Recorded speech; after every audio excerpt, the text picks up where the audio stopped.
Jainism की आएंगी और आप लोगों को एक बुद्धिज्म का आएगा, तो प्लीज इसको ध्यान से पढ़ना।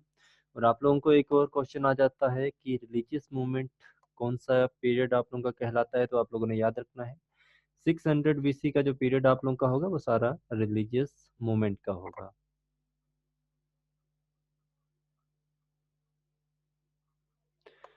ठीक है, रिलीजियस पीरियड मूवमेंट।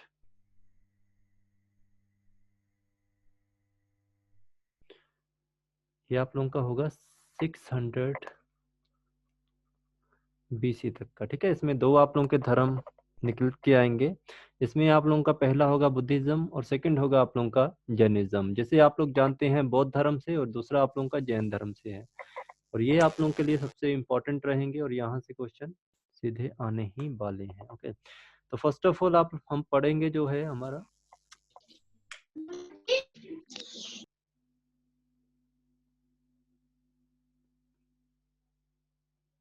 जो हमारा पहला रहेगा वो है आप लोगों का बुद्धिज्म का।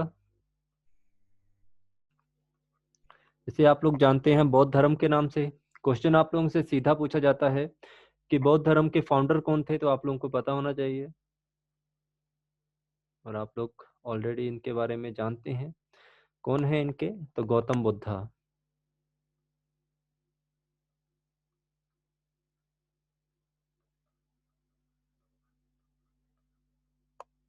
गौतम बुद्धा।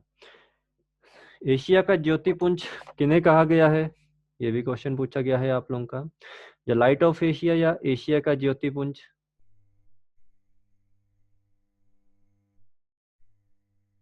ये भी आप लोगों के गौतम बुद्धा। ठीक है, एशिया का ज्योतिपुंज। उसके बाद इन्हें शक्य मुनि के नाम से भी पुकारा गया है।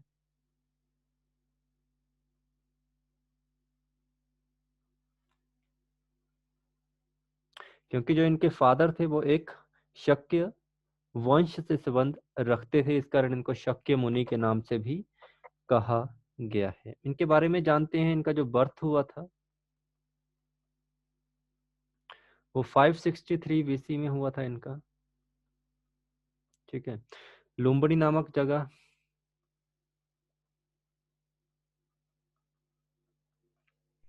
और ये आप लोगों को पता है कहाँ पे है, नेपाल के कपिलवस्तु में।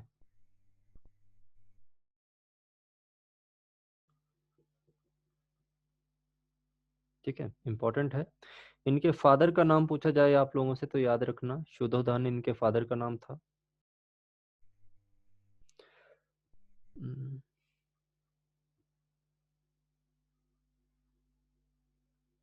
याद रखना आप लोगों ने कि ये कौन से वंश से संबंध थे, शक्य वंश से। बचपन का नाम पूछा जाए तो इनका बचपन का नाम सिद्धार्थ था।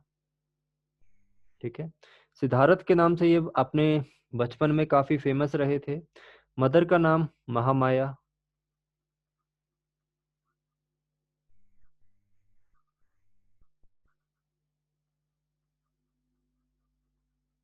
और ये भी आप लोगों को पता होना चाहिए कि जो इनकी मदर थी जिनका नाम था महामाया, वो कोलिया वंश से संबंध रखती थी। और इस बात का भी आप लोगों को ज्ञान होना चाहिए कि इनके जन्म के ठीक 7 दिन के बाद इनकी मृत्यु हो गई थी। और इनको जो पाला गया है वो इनकी मौसी के द्वारा पाला गया था। और इनकी जो मौसी का नाम था वो था प्रजापति गौतमी।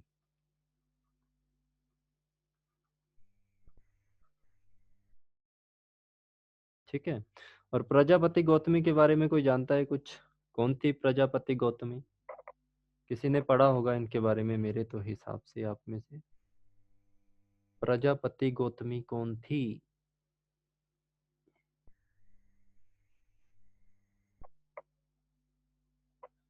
अरे अभी तो बताया इनकी मौसी थी और इन्होंने ही इनको पाला था आगे। बट कहने की बात यह है कि जो इनकी प्रथम महिला शिष्या थी जो इनकी, वो इनकी मौसी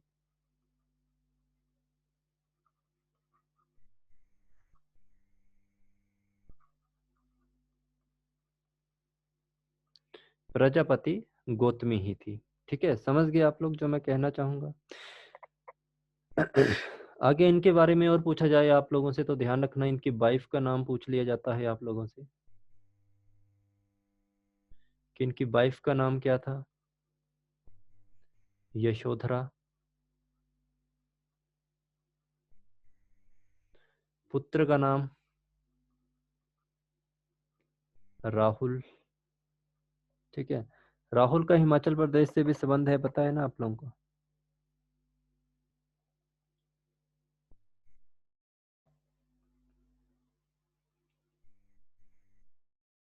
जी। बाद में इनकी जो मासी थी वो ही इनकी बाद में प्रथम महिला शिष्या बनी थी। ओके, तो ध्यान रखना, क्वेश्चन पूछा जा सकता है आप लोगों से कि जो इनकी प्रथम महिला शिष्या थी उनका रियल में इनसे क्या संबंध था। तो इनकी मासी थी, उनकी मदर की सिस्टर थी। ओके, इनकी वाइफ का नाम था यशोधरा और इनके पुत्र का नाम था राहुल। ओके, तो यहाँ से क्वेश्चन आप लोगों को पूछा जाता है। इनके पिता थे जिनका नाम था आप लोगों को बताया गया है, इनके पिता का नाम था शुद्धोधन। शुद्धोधन को एक बार एक ज्योतिष के द्वारा बताया गया कि आपका जो बेटा है जिसका नाम रखा हुआ है आप लोगों ने सिद्धार्थ।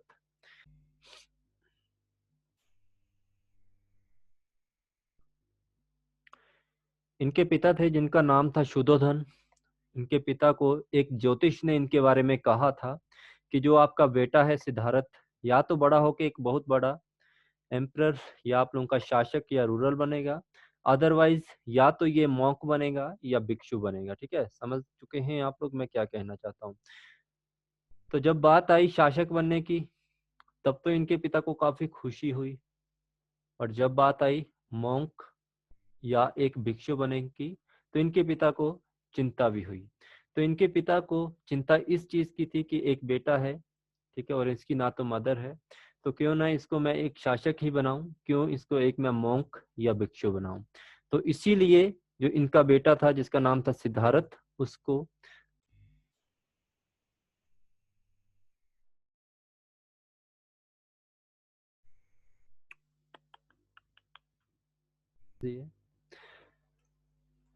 तो इनके पिता जिनका नाम था शुद्धोधन शक्य वंश से संबंध रखते थे। इनको एक ज्योतिष ने बताया कि आपका बेटा जिसका नाम है सिद्धार्थ या तो बड़ा होकर एक बड़ा शासक बनेगा, अदरवाइज एक भिक्षुक बनेगा। शासक बनने पे तो इसके पिता खुश हुए, और जब इनकी बात सुनने में आई कि ये भिक्षु भी बन सकता है तो इनको चिंता सताने लगी।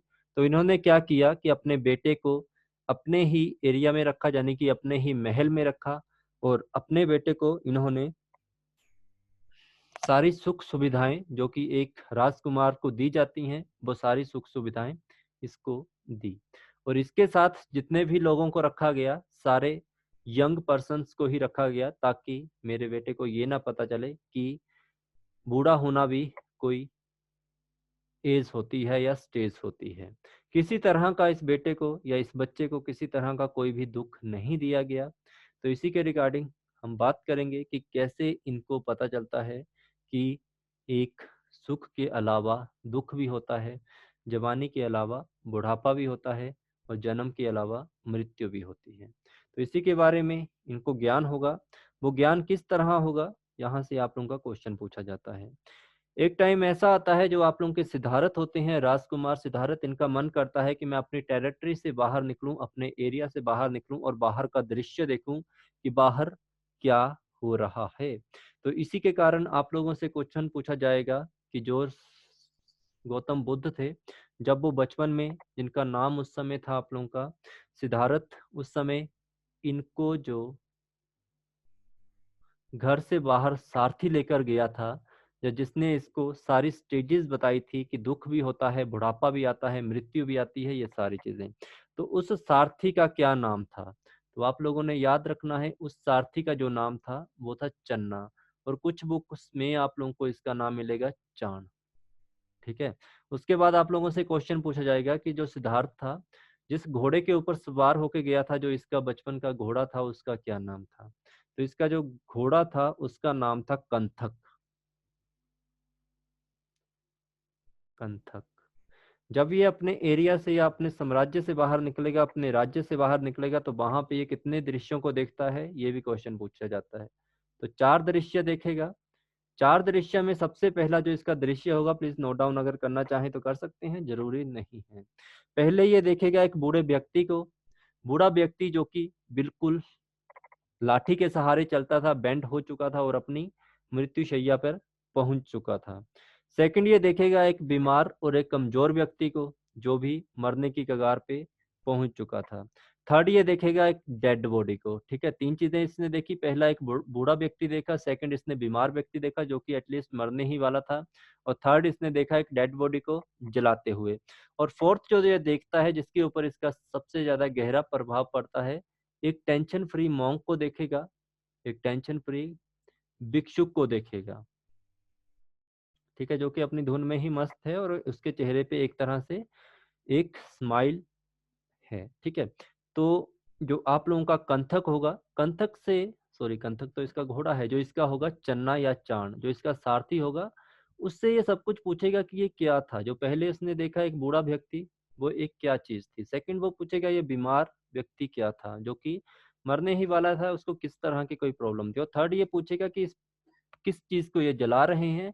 और फोर्थ ये पूछेगा आप लोगों से, उनसे पूछेगा कि ये जो थर्ड पर्सन था जिसके चेहरे के ऊपर स्माइल थी, वो क्या था। तो यहाँ से जो आप लोगों का सारथी था, जिसका नाम है चन्ना या चांद, यहाँ से वो अपना ज्ञान देना शुरू करेगा, उसको बताएगा कि ये सांसारिक क्या चीजें हैं, सांसारिक मोह माया क्या है।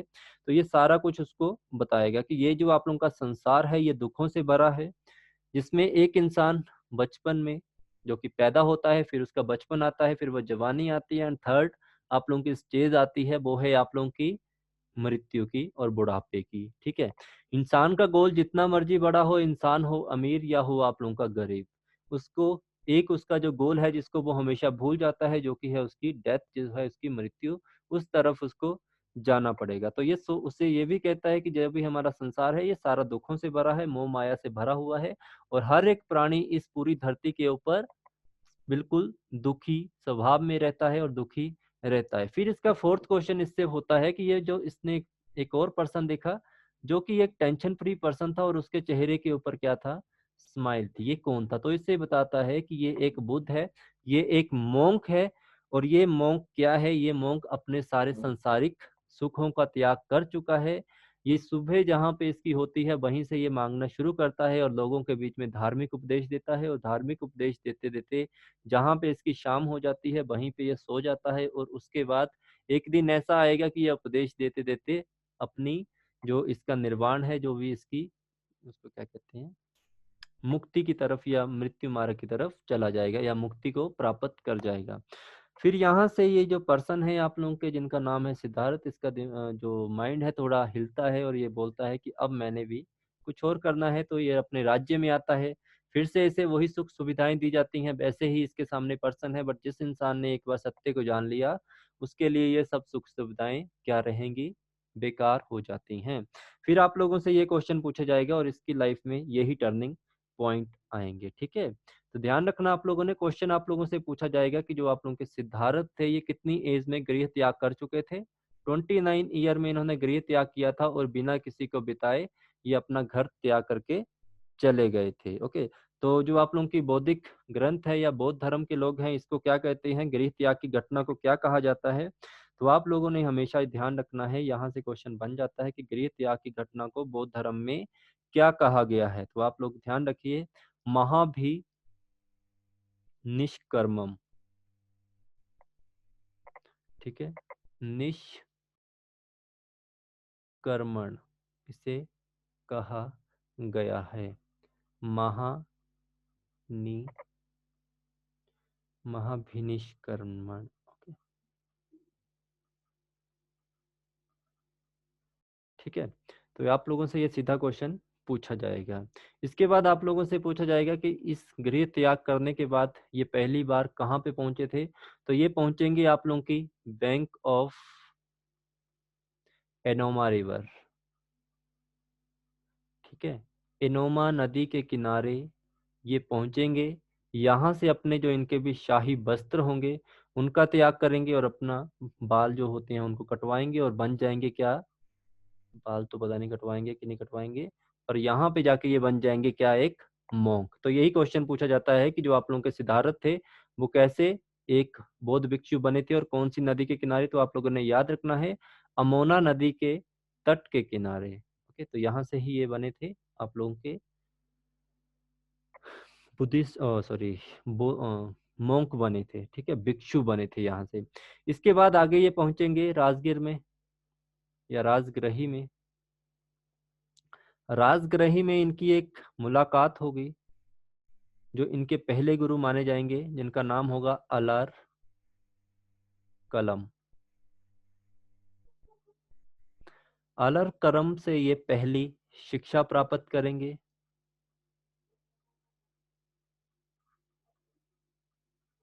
और उसके बाद ये भी क्वेश्चन अभी आप लोगों को मैंने जो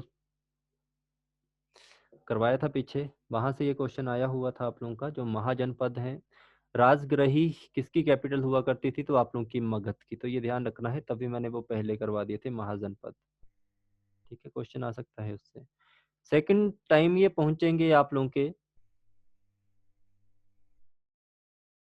वैशाली में। वैशाली में इनके एक और गुरु बनेंगे जिनका नाम होगा रुद्रक राम।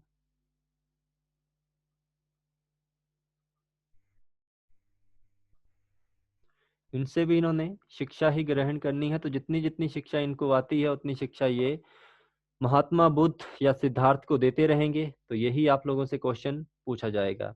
एक पर्सन से इसने योग दर्शन की शिक्षा ली थी और दूसरे थे सांख्य दर्शन की शिक्षा, दोनों से प्राप्त हुई थी। और इसके बाद आप लोगों से क्वेश्चन पूछा जाता है कि इन दोनों से शिक्षा प्राप्त करने के बाद ये कहाँ पे गए थे। ये गए थे गया में, और गया में ही इन्होंने डिसाइड किया था कि मुझे जो महानिर्वाण है इनका, या सॉरी महान ज्ञान है इनका, इसकी जो शिक्षा होगी वो मुझे यहीं पे प्राप्त होगी। क्वेश्चन आप लोगों से पूछा जाता है, जब आप लोगों के गौतम बुद्ध या महात्मा बुद्ध गया में पहुंचते हैं तो वहां पे इनकी मुलाकात कितने लोगों के साथ होती है, तो इनकी मुलाकात होगी यहाँ पे 5 ब्राह्मणों से, और 5 ब्राह्मण और साथ में आप लोगों के गौतम बुद्ध। तो जैसे ही 5 ब्राह्मण इनसे मिलते हैं और गौतम बुद्ध इनसे मिलते हैं, तो 5 ब्राह्मण इनसे काफी सेटिस्फाइड होते हैं और इनके द्वारा डिसाइड किया जाता है कि हम लोग यहीं गया में महाज्ञान की प्राप्ति करेंगे। तो ठीक 1 वर्ष तक ये दोनों मिलकर, या सॉरी ये 5 ब्राह्मण और गौतम बुद्ध मिलकर करते हैं आप लोगों की मेडिटेशन। बट 1 साल के बाद जो आप लोगों के 5 ब्राह्मण होते हैं यहाँ से उठ के चले जाते हैं, क्योंकि ये इन्हें कहते हैं गौतम बुद्धा को कि हमें यहाँ पे किस लग नहीं रहा है कि यहाँ पे हमें किसी तरह का ज्ञान प्राप्त हो। बट जो आप लोगों के गौतम बुद्ध है, इनको तो पता था कि मुझे जो ज्ञान की प्राप्ति होगी वो मुझे इसी स्थान पे होगी। तो इनके साथ ना जाकर ये यहीं पे ठीक 6 वर्ष और तपस्या करते हैं, और इनको यहाँ पे याद रखना आप लोगों ने, गया में ही निरंजना नदी के पास, निरंजना रिवर में, सॉरी रिवर के तट के किनारे, और एक पीपल के वृक्ष के नीचे, पीपल ट्री के नीचे इनको प्राप्ति होगी महाज्ञान की प्राप्ति। तो आप लोगों ने ये याद रखना है। और इसी घटना को जो यहाँ पे इनको जो प्राप्त होती है महान ज्ञान की प्राप्ति, इस घटना को जो आप लोगों का बौद्ध धर्म है वो कहता है निर्वाण। तो ये भी क्वेश्चन पूछा गया है। क्वेश्चन आप लोगों से इस तरह पूछा जाएगा कि बौद्ध धर्म में निर्वाण किस चीज को कहा गया है। तो गौतम बुद्ध को जब निरंजना रिवर के पास पीपल के पेड़ के नीचे महाज्ञान की प्राप्ति हुई थी, तो वो आप लोगों का क्या कहलाया था, निर्वाण ही कहलाया था। तो ये आप लोगों से क्वेश्चन पूछा जाता है। और ये क्वेश्चन आप लोगों का स्टैटिक जीके का होता है कि जो निरंजना रिवर है इसे किस और नाम से जाना जाता है, तो निरंजना रिवर आप लोगों की पुनपुन नदी से भी जानी जाती है। ठीक है, पुनपुन नदी भी इसका नाम है। अगर आप लोगों से हिस्ट्री से क्वेश्चन पूछा जाए तो आप लोगों से यहाँ से क्वेश्चन घुमा के पूछते हैं कि पुनपुन नदी के किनारे किसको ज्ञान की प्राप्ति या निर्वाण की प्राप्ति हुई थी, तो आप लोगों ने याद रखना है महात्मा बुद्ध या गौतम बुद्ध। तो गौतम बुद्ध ने यहीं पे डिसाइड किया था एक चीज कि मैं जिन 5 ब्राह्मणों को, जिनको लगा था कि मुझे या हमें यहाँ पे किसी तरह के ज्ञान की प्राप्ति नहीं होगी, मैं उन्हीं 5 ब्राह्मणों को अपना पहला उपदेश दूंगा। तो आप लोगों से क्वेश्चन यही पूछा जाएगा कि इसने इन्होंने अपना पहला उपदेश किनको दिया था, तो पहला उपदेश दिया था इन 5 ब्राह्मणों को। और कहाँ पे दिया था, सारनाथ में। ठीक है, तो ये क्वेश्चन पूछा गया है आप लोगों से।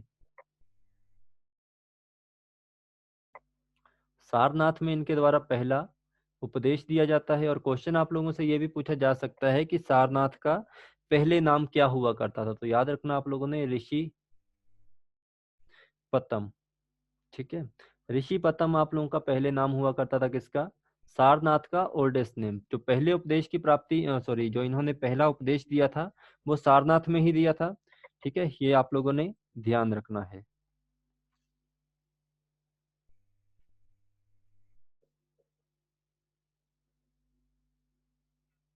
ओके, और जो आप लोगों के बौद्ध धर्म के अनुयायी है, जो इनका प्रथम उपदेश दिया गया था उसको कहते हैं प्रथम चक्र, यानी कि धर्म चक्र परिवर्तन। यहाँ से क्वेश्चन बन जाते हैं।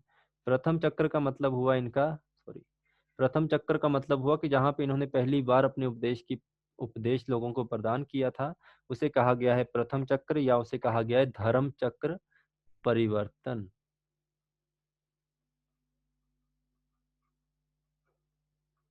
धर्म चक्र परिवर्तन, या इसे मृग दाव परिवर्तन उपदेश भी कहा गया है। ऐसे इतने क्वेश्चन आप लोगों को डीप में नहीं पूछे जाएंगे। ओके, और आप लोगों ने एक और चीज ध्यान रखनी है कि जो आप लोगों का सारनाथ होगा, सारनाथ में ही पहले बौद्ध धर्म या बौद्ध संघ की या कम्युनिटी की स्थापना की गई थी। ये भी क्वेश्चन बनता है। 3-4 क्वेश्चन आप लोगों के डायरेक्ट इसी जगह से पूछे जा सकते हैं। और इन्होंने सीधी सी बात कही थी कि जो इन्होंने इनके जो चांद नाम के सारथी थे उनकी ही बात इन्होंने याद रखी थी कि ये जो आप लोगों का संसार है, संसार में आप लोगों के दुख है, दुख का कारण कौन है? तृष्णा है, और तृष्णा से बचने के लिए आप लोगों को अष्ट मार्ग दिए गए हैं। और आप लोगों ने एक और बात याद रखनी है कि जो आप लोगों का बौद्ध धर्म है इसमें 3 रत्नों का प्रयोग किया गया है। 3 रत्न यूज किए गए हैं वर्ड इसमें। 3 रत्न कौन कौन से हैं प्लीज इसको लिख लो। बौद्ध धर्म में 3 रत्नों का भी वर्ड किया गया है यूज। द पहला जो आप लोगों का होगा वो बुद्ध होगा, सेकंड जो आप लोगों का होगा वो संघ होगा, थर्ड जो आप लोगों का होगा वो धम्म होगा। इसके बाद आप लोगों से सिंपल क्वेश्चन भी पूछा जा सकता है। अदरवाइज आप लोगों ने एक बात याद रखनी है कि उस समय बौद्ध धर्म में अगर आप लोगों ने बौद्ध धर्म को ज्वाइन करना है तो आप लोगों की मिनिमम एज कितनी होनी चाहिए। ये भी कुछ एक बुक्स में आप लोगों को देखने को मिल जाएगा। Minimum age to join Buddha धर्म। तो बुद्ध धर्म ज्वाइन करने के लिए आप लोगों के पास 15 साल होने चाहिए आप लोग।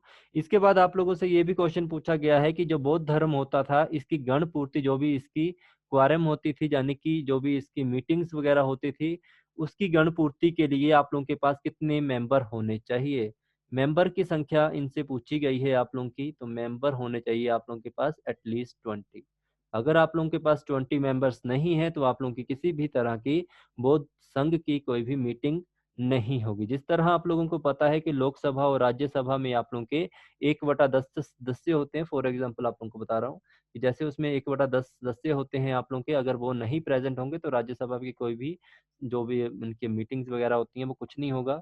ठीक है, याद रखना कितने होते हैं आपके ऑल ओवर। जैसे मान लीजिए 545 है तो 545 का 1/10 आप लोगों का 55 होगा। तो 55 का प्रेजेंट होना जरूरी है, तभी राज्यसभा के जो भी होते हैं वो तभी होंगे। तो इसी तरह इनके भी थे कि अगर आपके पास 20 सदस्य नहीं है तो किसी भी तरह के आप लोगों का बौद्ध संघ की कोई भी समिति या कोई भी इनका मीटिंग नहीं होगी। तो ये अलग सी बातें हैं जो क्वेश्चन आप लोगों से पूछे गए हैं। इसके बाद आप लोगों से क्वेश्चन पूछा जाता है कि इसके प्रथम शिष्य कौन थे। जो बौद्ध धर्म के प्रथम शिष्य कौन थे, ये इंपॉर्टेंट है आप लोगों के। तो आप लोगों ने याद रखना है, एक का नाम था तपसु और जो दूसरे थे उनका नाम था भालुक। और इनका नाम आप लोगों को कुछ एक बुक में कलिका मिलेगा या कलिक मिलेगा। ओके, तो ध्यान रखना है आप लोगों ने। और प्रथम महिला शिष्य फीमेल कौन थी इनकी। ठीक है, प्रथम महिला शिष्य आप लोगों को पहले ही बता चुका हूं, प्रजापति गौतमी।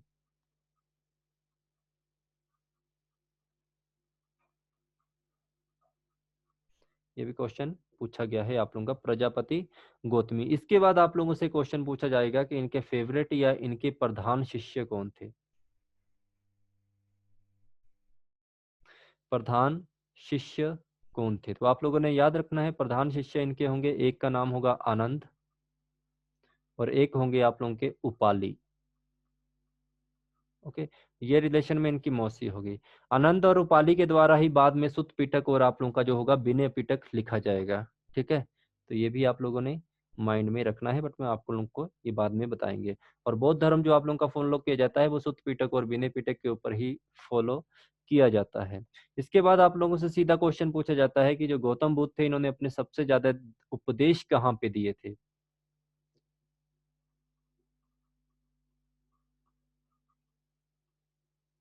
सबसे ज्यादा उपदेश इन्होंने दिए थे जो आप लोगों के, तो ये भी याद रखना है, श्रावस्ती में।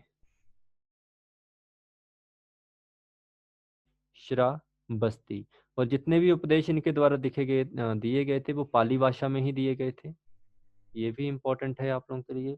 और इसके बाद आप लोगों ने याद रखना है कि जो इनका अंतिम समय था वो कहाँ था? कुशीनगर में इन्होंने अपना अंतिम समय बिताया था।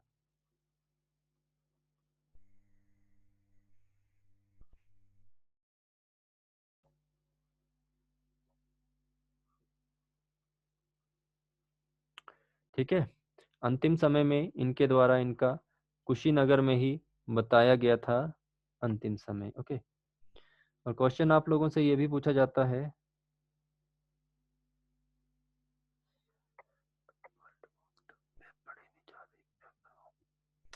एक मिनट रुकिए।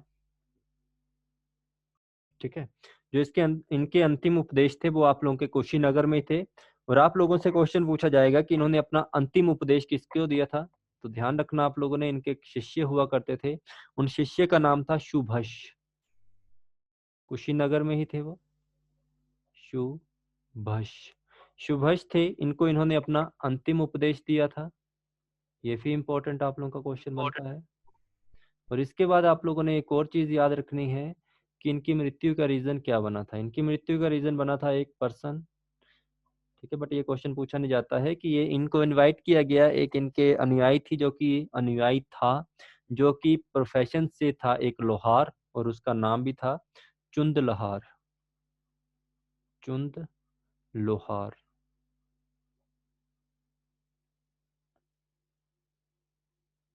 चुंद लोहार उसका नाम था। ठीक है, उससे मिलने गए थे और उन्होंने इसको कुछ खिलाया था। किसी कारण इनको वो चीज डाइजेस्ट नहीं हुई थी, और अतिसार, जहाँ आप लोगों ने याद रखना है, डिसेंट्री होने के कारण इनकी मृत्यु हो गई थी। बट आप लोगों से ये सब कुछ नहीं पूछा जाता है।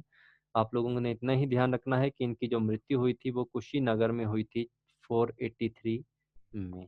ओके, तो ये ध्यान आप लोगों ने रखना है याद। ठीक है, और इनकी मृत्यु को ही कहा जाता है महापरिवान, महापरिनिर्वाण।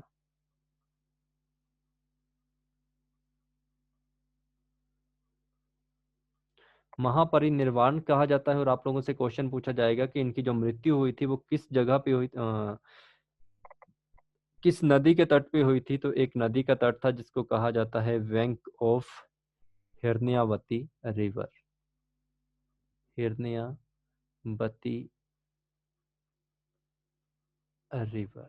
ठीक है, हिरण्यवती रिवर के किनारे इनकी मृत्यु हुई थी। ओके, इसके बाद आप लोगों ने याद रखना है, जैसे ही इनकी मृत्यु हुई थी, इनकी मृत्यु के समय मगध में उस समय कौन सा शासक था? तो ये भी क्वेश्चन आता है आप लोगों का। उस समय मगध में आप लोगों का शासक होगा अजात शत्रु।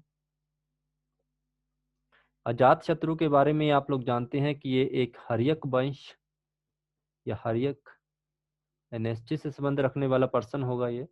ठीक है, ये क्या करता है कि जितने भी बुद्ध के शरीर के अवशेष थे उनके ऊपर 8 स्तूपों का निर्माण करवाएगा। बुद्ध के शरीर के अवशेषों के ऊपर 8 स्तूपों का निर्माण किसके द्वारा करवाया गया था? तो आप लोगों ने याद रखना है, अजात शत्रु के द्वारा। ठीक है, तो ये सबसे इंपॉर्टेंट क्वेश्चन भी आप लोगों का बनता है। तो यहाँ से आप लोगों का एंड होगा महात्मा बुद्ध का। और अब हम पढ़ेंगे महात्मा बुद्ध के बाद बौद्ध धर्म का क्या हुआ, कितने इसके महासंगतियां वगैरह हुई थी, क्यों क्या, जहां से क्वेश्चन आप लोगों के बनते हैं। पीछे वाले में कोई डाउट तो नहीं है आप लोगों को?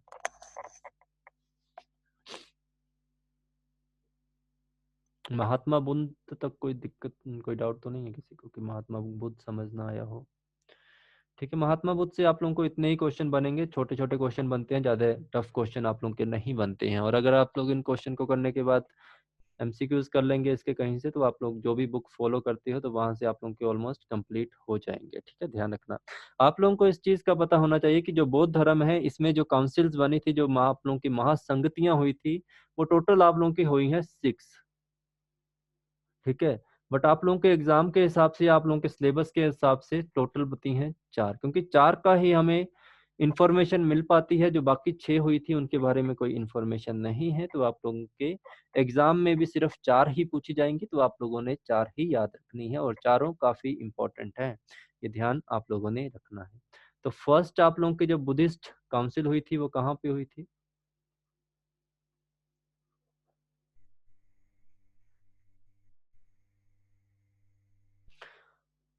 इसका टाइम पीरियड पूछा जाए तो 483 बीसी है आप लोगों का। ठीक है, ये प्रथम बौद्ध महासंगति आप लोगों की हुई थी। प्लेस आप लोग लिखिए क्या था इसका। प्लेस आप लोगों का होगा राजगिरी ही।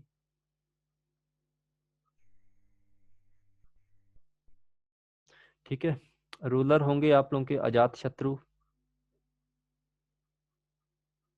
जिन्होंने इसको ऑर्गेनाइज करवाया था।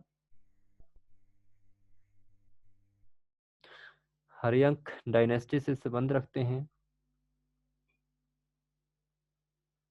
ठीक है, इसके बाद आप लोगों से क्वेश्चन भी ये पूछा जाता है। पहले तो ये क्वेश्चन पूछा जाता है प्रथम बौद्ध काउंसलिंग का प्लेस क्या था। सेकंड पूछा जाता था किसने करवाया था, या उस समय शासक कौन था। थर्ड जो आप लोगों का मोस्ट इंपॉर्टेंट होता है, और आप लोगों ने एक और चीज याद रखनी है कि जो भी इसका चेयरमैन होगा वो एक मॉन्क ही होगा। ओके, इसका नाम था महाकश्यप। महाकश्यप। और इसमें क्या कार्य हुए थे, या क्या घटनाएं घटी थी, या क्या निर्णय लिए गए थे। तो सिंपल आप लोगों ने इस बात में याद रखना है, जो आप लोगों का प्रथम बौद्ध काउंसिल थी, इसमें बौद्ध धर्म में 2 पिटक को जोड़ा गया। और जो आप लोगों के पिटक होते हैं इनको ग्रंथ कहा जाता है, यानी कि कहने की बात 2 ग्रंथ इसमें ऐड किए गए बौद्ध धर्म में। इसमें पहले का नाम दिया गया सुत्त पिटक,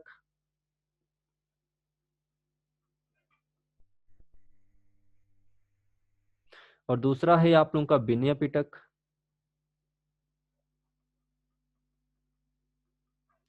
इसमें क्या है, आप लोगों की जो सुत्त पिटक है इसमें टीचिंग ऑफ बुद्धास है। क्वेश्चन आता है इनके ऊपर, टीचिंग ऑफ बुद्धास किस में देखने को मिलती हैं, तो सुत्त पिटक में आप लोगों को देखने को मिलती है। और इससे पूछा जाता है कि इसको रचा किसने था, या लिखा किसने था, या इसकी रचना किसने की थी। तो इन्हीं के प्रिय शिष्य थे जिनका नाम था आनंद, उनके द्वारा इसको लिखा गया था। विनय पिटक है, इसमें आप लोगों के रूल्स लिखे गए थे, रूल्स के बारे में बात की गई थी, रूल्स ऑफ बुद्धिस्ट यूनियन। ठीक है, जो आप लोगों की महासंगतियां हो रही हैं उसके रूल या उसके नियम के बारे में लिखा गया था। तो इसको किसके द्वारा लिखा गया था, तो आप लोगों को बताया गया था इसके जो सेकंड प्रिय शिष्य थे जिनका नाम था उपाली। ठीक है, उपाली। और आप लोगों ने याद रखना है कि जो विनय पिटक है और आप लोगों का जो सुत्त पिटक है, इन्हीं के ऊपर आप लोगों का बौद्ध धर्म को फॉलो किया जाता है। और आप लोगों के जो महात्मा बुद्ध थे, इनके द्वारा किसी तरह का भी कोई भी घोषणा नहीं की गई थी कि मेरे मरने के बाद ये मेरा होगा वंशज, ये होगा मेरा वंशज। तो इसके बारे में आप लोगों ने हमेशा ध्यान रखना है। बट इन दोनों के द्वारा सोचा गया था कि मैं बनूंगा या मैं बनूंगा, बट ऐसा कुछ हुआ नहीं था। ओके, तो ये ध्यान रखना है। नई आईडी दे रहा हूँ आप लोगों को, उसमें आ जाइए।